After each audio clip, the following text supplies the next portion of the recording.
আমারও ভোটের অধিকার আছে, আমার বাবাও ট্যাক্স দেয়, ভবিষ্যতে আমিও দিব।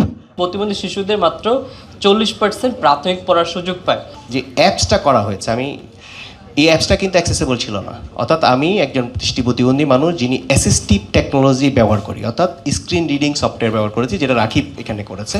সেই অ্যাসিস্টিভ টেকনোলজি ব্যবহার করে আমরা ইলেকশন কমিশনের অ্যাপসটা ব্যবহার করতে পারি নাই, যদিও আমরা অফার করেছিলাম ইলেকশন কমিশনকে ফর্মাল প্রোগ্রামে যে আমরা টেকনিক্যাল সাপোর্ট দিতে চাই, বিনামূল্যে দিতে চাই, বাট ইলেকশন কমিশনে আমরা রিচ করতে পারি না, I am sorry to say. এবং 3 নম্বর হচ্ছে যে আমরা গণভোট হয়েছে, গণভোটে আমি ভোট দিয়েছি, কিন্তু কোথায় ভোট দিলাম, কিসে ভোট দিলাম আমি জানি না, কারণ গণভোটের যে ডকুমেন্টস জুলাই সনদ হোয়াট এভার, এটা আমরা পড়তে পারি না, আমাদের উপযোগী করে করা হয় নাই, আমি জানি না, আমি পাই নাই। অ্যাটলিস্ট অ্যাজ এ নাগরিক আমার রাইটস ছিল যে আমি কোথায় ভোট দিচ্ছি, পক্ষে বিপক্ষে যাই হোক, আমার বোঝা দরকার ছিল আমি কোথায় ভোট দিচ্ছি। এই ডকুমেন্টটা প্রতিবন্ধী বান্ধব হয় নাই আমার জানা মতে।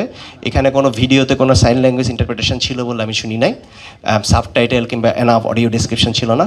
4 নম্বর হচ্ছে যে ইলেকশন কমিশনের apps and promotional materials, again this is the violation of the Rights of Persons with Disability Act 2013 and also the violation of the National Standard on Digital Accessibility 2022, because they didn't really make any accessibility of their websites and their materials and also the videos including audios, because there is a standard and we offered the technical support, but unfortunately it's not happened.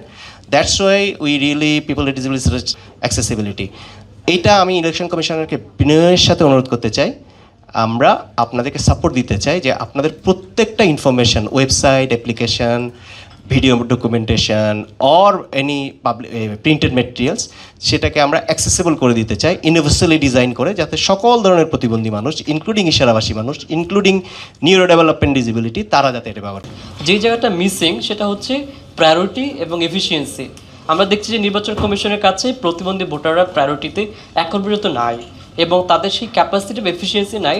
কিন্তু যেহেতু এটা একটা সাংবিধানিক প্রতিষ্ঠান এবং জনগণের টাকায় চলে, প্রায়োরিটিতে আনতে হবে এবং সেটা আশা করছি যে সামনের সময় থেকে আসবে। এবং আমরা যে একটা গণতান্ত্রিক বাংলাদেশে এসেছি এবং মানে মানে লাস্ট যে নির্বাচনটা হলো অত্যন্ত সুন্দর একটা নির্বাচন হয়েছে, সেই ধারাটা চালু থাকবে, সেই জায়গাতে নির্বাচন কমিশনে আরও বেশি জরুরি ভূমিকা রাখবে।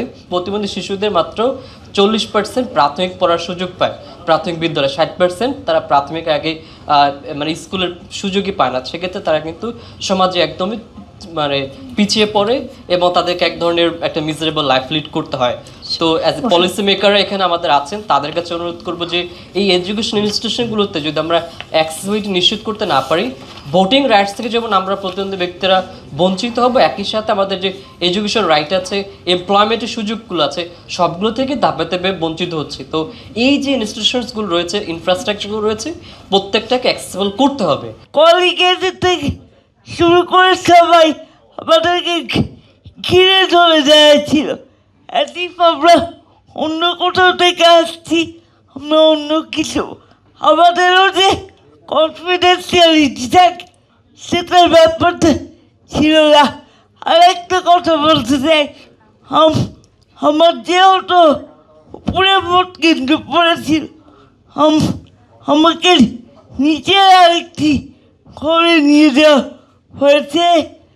তো ওখানকার যে রেসপন্সিবল প্রিসাইডিং অফিসার ছিল, তারা বলে আমরা মানবিকতার খাতিরে ওনাকে এই রুমটাই দিল। আমি বলতে চাই নো, মানবিকতার খাতিরে রাইট, কনস্টিটিউশনাল রাইট। আমি একটা লয়ার স্টুডেন্ট, আমার কনস্টিটিউশনাল রাইট, আমারও ভোটের অধিকার আছে, আমার বাবাও ট্যাক্স দেয়, ভবিষ্যতে আমিও দিব। সবাইকে অনুরোধ করবো, স্পেশালি ইলেকশন কমিশন থেকে যারা আছে, ওনারা যেন ওনাদের কলিগদেরকে শিখাই দেয়, ওনারা আমাদেরকে মায়া করে নেয়নি, মানবিকতার খাতির দেয়নি। এটা আমাদের কনস্টিটিউশনাল রাইট, আমাদের দৃষ্টিভঙ্গি বদলাতে হবে, তাহলেই আমরা ইনক্লুসিভ ধন্যবাদ সোসাইটির দিকে যাব।